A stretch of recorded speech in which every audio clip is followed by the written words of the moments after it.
옛날 어느 마을에 늦은 밤길을 지나던 사내가 해가 저물어 하룻밤 묵을 집을 찾아보고 있었는데 계십니까? 누구 안 계십니까? 무슨 일이시오? 내 초행길에 길을 헤매다 해가 저물어 그러는데 하룻밤만 묵을 수 있겠소? 거참 딱하게 됐구려. 네, 값은 치를 테니 하룻밤만 묵게 해주시오. 근데 혹시 홀몸이요? 홀로 지내고 있어. 안 그래도 적적했는데 안으로 드시지요. 그렇게 사내는 여인의 집으로 들어가는데 고맙소. 비도 올 것 같아 걱정이었는데 은인이시오? 뭐 이 정도 가지고 다른 걸로 보답하면 돼요. 근데 식사는 하셨소? 하루 종일 굶었소이다. 염치 없지만 밥 한 끼 얻어먹을 수 있겠소? 기다리시오. 근데 장어구이 좋아하오? 못 먹소. 왜 못 먹소? 없어서 못 먹소? 어머머, 그럼 잠시 기다리시오. 여인은 부엌으로 향하는데 장어를 준다는 거는 밤에 힘쓰라는 말인데 오늘 횡재했구만. 오랜만에 실력 발휘해야지. 그렇게 장어를 먹고 여인과 한 차례 뒹군 후 아니, 이게 뭐야? 장어를 먹였는데 장난하는 거요, 뭐요? 내 잠깐 뒷간 좀 갔다 올 테니 잠시 기다리시오.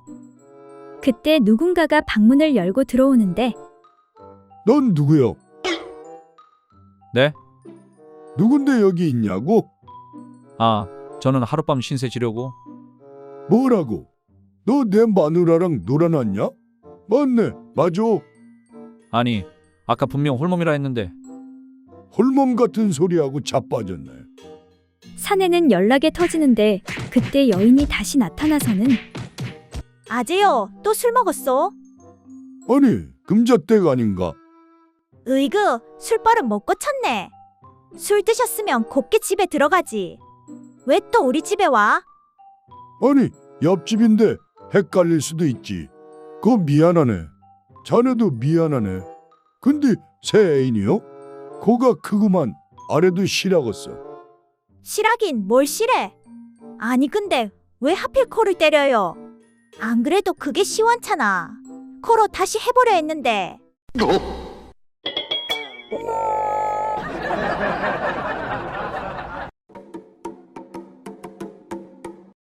옛날 어느 마을에 늘 콧물을 한 사발씩 흘리는 사내가 있었다. 이를 못 마땅해 한 아내가 야단을 치며 말했다. 어서 의원에 가서 약을 먹던지 어떻게 치료 좀 하세요. 아이들 보기가 부끄럽지도 않아요. 그래서 사내는 하는 수 없이 의원을 찾아가게 되었다. 의원 날이 내가 늘 콧물이 흘러서 그러는데 이걸 멈출 방법이 없을까요? 그 말을 들은 의원이 말하길. 내가 보니 코가 커서 콧물이 나는 것 같은데 혹시 거시기도 크시오? 코와 거시기는 서로 연결되어 있으니 거시기를 조금 자르면 틀림없이 콧물이 멈출 것이요. 의원의 말에 당황한 사내가 물었다. 거시기를 잘라도 마누라와 밤일하는데 문제가 없나요? 다 자르는 것이 아니라 조금만 자르는 것이니까 밤일 하는 데는 아무 문제가 없으니 걱정하지 않아도 되시오. 의원의 말에 사내는 거시기의 3분의 1을 잘라버렸다. 그랬더니 신기하게도 콧물이 멈추는 것이었다. 그렇게 의원에 갔다 집에 돌아온 남편에게 아내가 물었다. 그래, 어떻게 되었나요? 치료는 잘 받았나요? 내 말끔하게 치료받았어. 남편이 아내에게 자초지종을 얘기하자 아내가 노발대발하며 말했다. 아니, 그게 무슨 소리여? 콧물 나도 좋으니 당장 가서 다시 붙여오시오. 난 그 큰 거 없이 못 산단 말이오. 발끈하는 아내 때문에 사내는 의원을 다시 찾아가서 잘라버린 거시기를 붙여달라고 했다. 그런데 의원이 난처한 표정을 지으며 말했다. 떼버린 걸 고양이가 물어갔는데 어떻게 하면 좋겠소? 이에 화가 난 사내가 거시기를 물고 간 고양이를 붙잡아 호통을 치며 말했다. 야, 이놈아, 어서 내 거시기를 뱉어내지 못할까? 하지만 고양이는 야옹야옹만 할 뿐이었다. 이놈, 어서 삼켜버린 내 거시기 뱉어내라. 자네, 내 마누라도 잘 알지 않는가?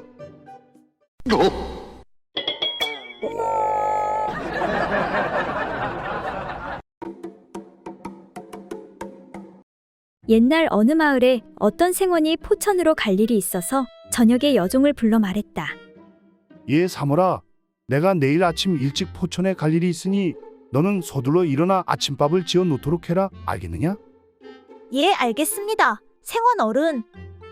그렇게 이튿날 잠이 덜 깬 여종은 피곤한 몸을 무릅쓰고 일찌감치 일어나 새벽밥을 지어놓고 주인이 나오기만을 기다렸다. 그런데 어찌된 일인지 인기척도 없고 시간이 지나도 도무지 주인이 나올 기미가 안 보였다. 기다리다 못한 여종이 궁금증을 참지 못하고 문구멍을 통해 살짝 안방을 들여다보는데 허, 여보 마누라, 내일 일찍 포천에 가야 한다고 하지 않았소? 아니, 잘 자는 사람 새벽에 깨워놓고 어찌 그냥 가신다는 것이오? 그러지 말고 한 번만 더 해주고 가시오. 아니, 벌써 몇 번째 하자는 것이오? 그렇게 두뇌회가 뒤엉킨 채 날이 훤히 밝은 줄도 모르고 그 짓을 하고 있는 것이 아닌가. 이에 여종은 화가 치밀어 올랐다. 아니 뭐야? 나는 잠도 못 자고 일어나서 새벽밥을 해놓았더니 이 인간들이 무슨 포천 갈 준비를 저렇게 하는 거야? 이때 마침 우리에서 막 나온 닭들이 뜰에서 모이를 쪼다가 여종 근처에 오더니 갑자기 거기서 수탉이 암탉개 등에 올라타 그 짓을 하는 것이 아닌가. 이에 화가 난 여종은 닭들을 발로 차쫓으면서 크게 소리쳤다. 야, 이것들아, 저리 안 가. 너희들도 이러는 것을 보니 포천에 가려고 준비하는 게냐? 저리 안 꺼져? 여종의 소리에 놀란 생원은 마침내 기침 소리를 내며 아침밥을 기다리는데 얘야, 미안하구나. 내가 일찍 일어난다는 것이 그만 이렇게 되었구나. 아니, 그런데 왜 아침부터 이렇게 닭을 잡아가지고 왔느냐? 네, 생원어른. 아, 글쎄 이 닭놈이 지들도 포천 가겠다고 글쎄 좀 전에 생원어른과 안방마님이 하던 것처럼 뒤로 앞으로 올라타 흔들어 제끼면서 버릇없이 감히 생원어른의 흉내를 내지 않겠습니까? 그래서 닭들이 따라가면 귀찮으실 것 같아 모가지를 비틀어 버렸습니다. 이에 무안해진 생원이 아이고 참, 그래도 그렇지. 그렇게까지 할 필요가 있었느냐? 아니, 그건 그렇고 왜 닭다리는 없는 것이냐? 네, 생원어른. 혹시라도 이놈이 뱃속에서도 그 짓거리 하면 안 되니까 다리는 제가 먹었습니다. 그렇게 생원은 대충 아침밥을 먹고 급히 포천으로 출발했다고 한다.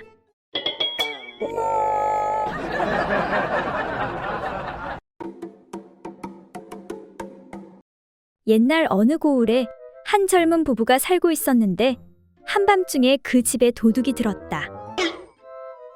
그런데 도둑질하러 들어온 도둑이 구석에서 떨고 있는 젊은 색시를 보자 생각이 달라졌다. 내 오늘은 이 집까지만 털고 그냥 가려고 했는데 젊은 색시를 보니 그냥 갈 수가 없겠구나. 이것 봐, 너는 저리 비키거라. 라고 말한 도둑은 방 한쪽 구석에 금을 긋고 남편을 금 안으로 몰아넣고는 지금부터 이 금 밖으로 한 발자국만 나오기만 하면 목숨을 부지하지 못한다. 알겠는가? 하고 위협을 했다. 이후 신랑은 도둑이 색시에게 달려들어 희롱하는 것을 멀찍이서 바라보고만 있었다. 다음날 부부는 관아에 찾아가 사또에게 말했다. 그래, 무슨 일이냐? 어젯밤에 우리 집에 웬 불안당 놈이 들어와 있는 것 없는 것 다 털어갔습니다. 그리고는 그것도 모자라. 그놈이 저를 보더니 서방 옆에 금을 긋고선 밖으로 나오면 죽인다 하며 저를 희롱했습니다. 그런데 서방이란 놈은 그놈 말대로 꼼짝도 않고 있었습니다. 사또 나으리 도둑 맞은 것도 억울하지만 이런 꼼생이 같은 겁쟁이 남편과는 더 이상 살 수가 없습니다. 이에 사또가 노하며 뭐라? 감히 우리 고을에 그런 잡놈이 있다고? 내 그놈을 당장 잡아 족치도록 하겠다. 그런데 자네는 정말 가만히 있었느냐? 그러고도 내가 사내 대장부라 할 수 있느냐? 지아비로서 목숨까지 걸고 싸웠어야지. 이에 남편이 억울하다는 듯 당당히 말했다. 사또, 모르는 소리 하지 마십시오. 난 용기 있는 남자입니다. 절대 가만히 있지 않았습니다. 오, 그랬겠지? 그럼 무엇을 했느냐? 아마 그 불안당 놈은 절대로 모를 겁니다. 그놈이 그 짓 하느라 정신이 없을 때 제가 그놈 보따리에서 몰래 열량을 빼냈습니다. 그 말에 더욱 화가 난 부인이 남편에게 소리쳤다. 아이고 이등신아, 이왕에 빼낼 거 한 100냥은 빼냈어야지.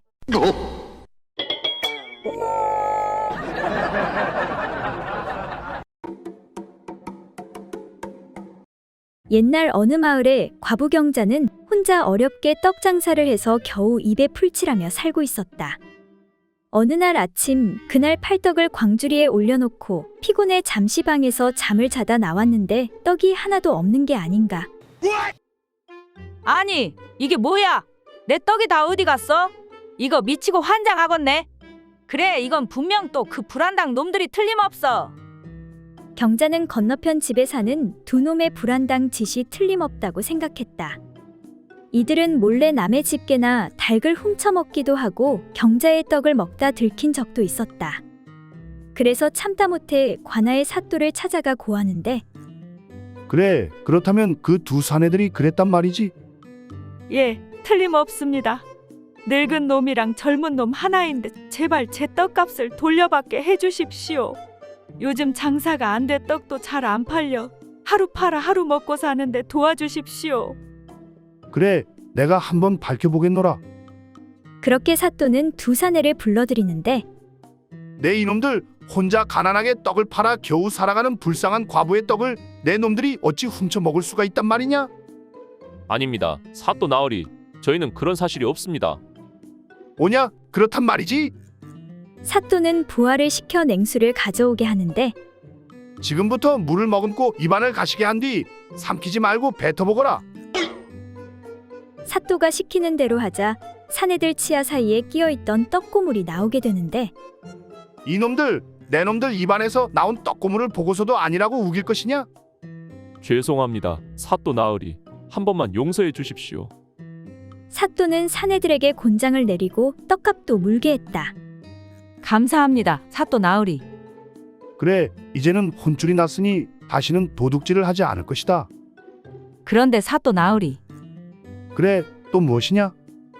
그게 제가 자고 있을 때 저놈들이 저를 건든 것 같은데 그 놈도 잡아주십시오. 뭐라고? 한 놈이냐 두 놈이냐? 그건 또 어떻게 잡아낼꼬?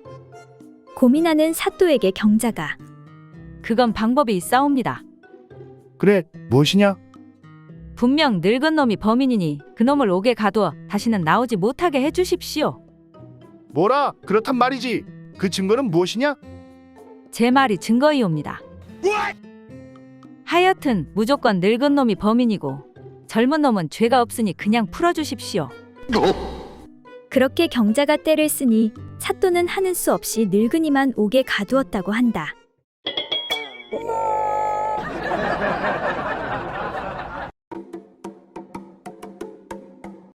옛날 어느 고을 사또가 억세고 사납기로 소문난 아낙네를 붙잡아다 꿇어앉혀놓고 신문을 하고 있었다.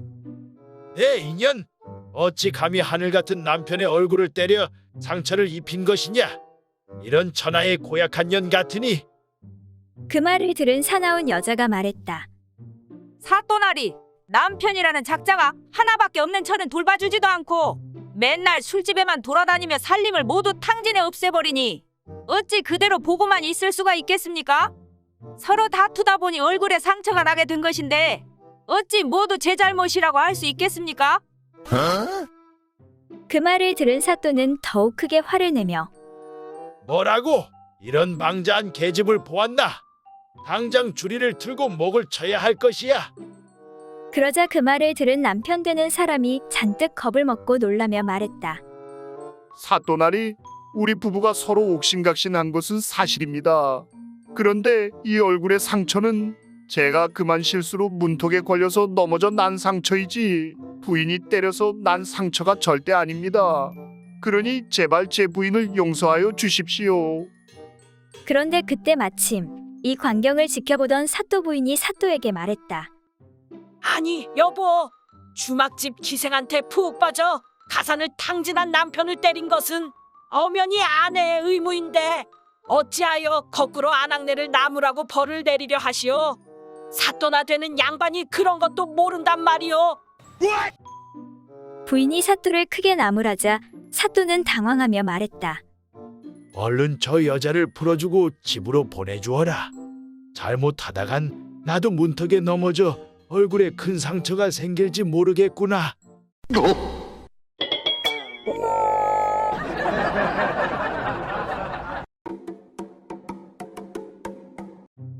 옛날 어느 고을에 사는 허대감은 결혼한 지 10여 년이 넘도록 아이를 가지지 못했다. 오늘 밤도 부부는 용하다는 의원에게 처방받은 비싼 보약을 다려먹고 작업에 여념이 없었다. 이번에는 꼭 성공해야 하는데 약값이 장난이 아니구려. 그렇게 약을 먹고 7일마다 합방하기를 7차례나 치루었으나 부인은 입덧을 하지 않았다. 허대감은 한숨을 토하며 아이고, 기어코 대가 끊기는구나. 내 죽어 저승에 가서 무슨 낯으로 조상님들을 대할꼬. 이에 부인이 대감에게 말했다. 대감, 제가 이 집안에 들어와 출산을 못하니 큰 죄를 지었습니다. 부디 첩을 들여 대를 잇도록 하십시오. 이에 대감은 좋아라 하며 젊은 첩을 구해 열심히 작업을 하였다. 그런데 1년이 가고 2년이 가도 아무 소식이 없었다. 어느 날 부인이 대감에게 말했다. 대감, 청양산 겸비암에서 30년간 돌을 닦은 용한 도사가 있다는데 한번 찾아가 보는 게 어떻겠습니까? 도사를 만나고 태기의 효험을 본 안악들이 많다는 소문이 자자합니다. 이것저것 안 해본 것이 없는 터라 허대감 부부는 겸비암의 조그만 암자로 향했다. 도사가 말하길 내보아하니 부인이 기가 약해서 그러는 것이니 앞으로 7일간 나에게 기치료를 받아야만 할 것입니다. 기치료라니 그게 무엇입니까? 설명해도 모를 것이니 알 필요 없소이다. 그리고 내보아하니 남편은 잡생각이 너무 많은 것 같으니 7일간 동굴에 들어가 수양을 하는 것이 좋겠소이다. 그렇게 부부는 7일간 기치료와 수양을 마치고 집으로 돌아왔다. 그 후 10달이 지나자 기적처럼 달덩이 같은 아들을 낳았다. 네, 드디어 조상님들을 볼 면목이 생겼소이다. 그건 그렇고 도사님이 말한 방법대로 해서 그런지 아이가 꼭 도사님을 닮은 것이 참 신기하네 그려.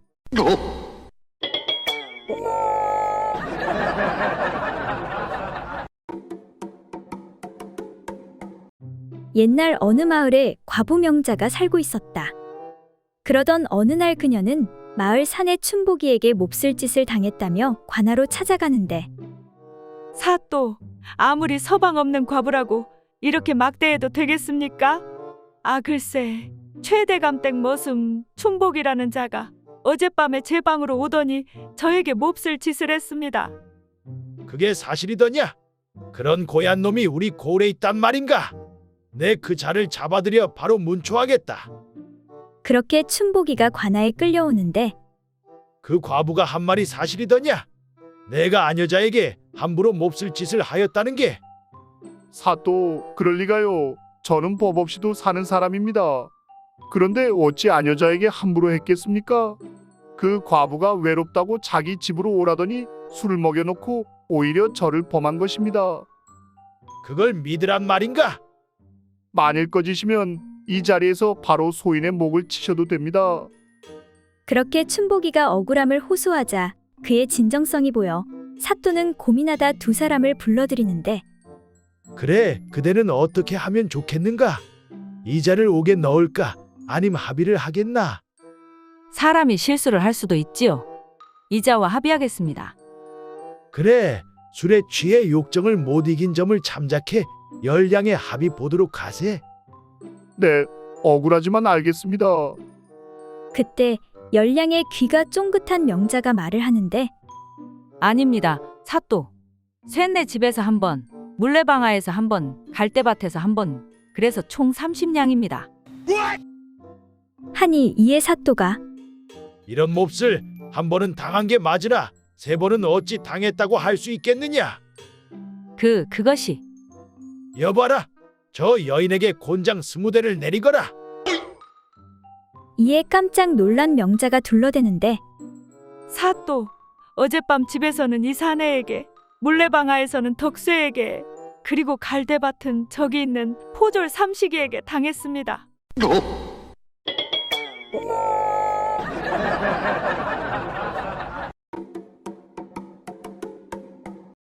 옛날 어느 고을에 어떤 총각이 이웃에 사는 여인을 사모하였다. 그런데 그 여인도 은근히 바라고 있던 터라 어느 날 남편이 멀리 나가게 된 틈을 타서 두 사람은 몰래 그 짓을 하고 말았다.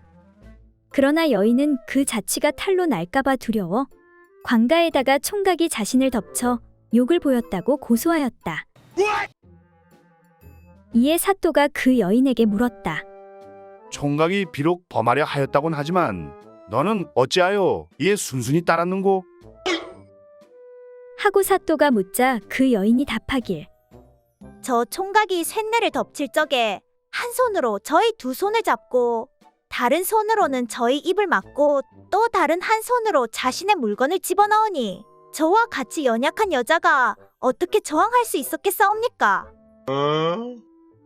그러자 사또가 한참 생각을 하더니 곧 크게 노하여 말했다. 아니 세상에 손이 세 개나 달린 사람이 어디에 있단 말인고? 바른 대로 말하지 않는다면 너는 무고의 죄를 면치 못할 것이다. 이에 여인이 두려워하며 말하기를. 실은 저의 손을 잡고 입을 막은 손은 분명히 저 총각의 손입니다. 그런데 저도 모르게 빳빳한 것이 그곳에 닿기만 하면 저절로 문이 열리니 어쩔 수가 없었습니다.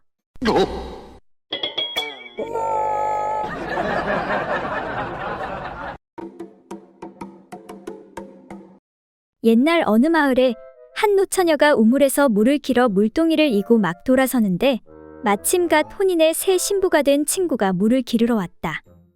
신부를 본 노처녀는 물동이를 인 채 첫날 밤 얘기를 들려달라고 졸랐다. 맹수가 첫날 밤 이야기 좀 해주렴. 이에 신부는 생긋이 웃으면서 첫날 밤의 경험을 얘기했다. 그러니까 내가 신방에 들어가 앉으니 신랑이 보고 좋아하면서 나를 껴안았어. 그러고는 내 몸을 더듬더니 내 옷을 홀랑 벗기고 안아서 이불 속에 반드시 눕히는 거야. 나는 어떻게 하는지를 보려고 신랑이 하는 대로 가만히 있었지. 그러니 신랑도 옷을 벗고 내 배 위에 엎드리는 거야. 그래서 어찌 되었는데? 그리고 나서 어디서 갖고 온 것인지는 몰라도 무엇인가 딱딱한 것을 가지고 내 두 다리 사이에 집어넣고 힘껏 누르고 휘젓는 것 같았어. 그런데 말이지 얼마 후에 그만 내 온몸이 갑자기 고단해지고 팔다리에 힘이 쪽 빠지면서 정신이 황홀하고 몽롱해지더니 아롱아롱하게 혼미한 상태에 빠지고 마는 거야. 노처녀는 신부의 말에 몸을 흔들며 빨리 말하라며 재촉하였다. 그래서 어찌 되었는데 계속 얘기해봐. 그런 다음에 어떻게 된 것인지는 모르겠는데 저절로 목에서 탄식 소리 같은 것이 나오더니 나는 무슨 애원하는 것 같은 외마디 소리를 계속 질러댔어. 근데 그게 무슨 소리였는지는 알 수가 없었어. 너무 좋고 흐뭇해 어쩔 줄을 몰랐는데 도대체 신랑이 나를 어떻게 했는지는 아무리 생각해봐도 전혀 알 수가 없어. 순덕이 너도 빨리 시집가서 겪어봐. 신부가 이와 같이 설명을 하자 얘기를 다 들은 노처녀 순덕이는 흥분을 진정하지 못하고 몸을 떨며 팔에 힘을 잔뜩 주어 물동이 꼭지를 힘껏 잡아당기며 응, 그래. 그렇게 좋았단 말이지. 하며 발을 구르자 머리에 이고 있던 물동이가 와장창 깨지면서 몸에 한 동이의 물을 다 뒤집어 쓰고 말았다. 이를 본 신부가 다시 말하길. 아, 맞다. 그리고 나도 모르게 아랫도리가 흠뻑 젖더니 축축해졌어.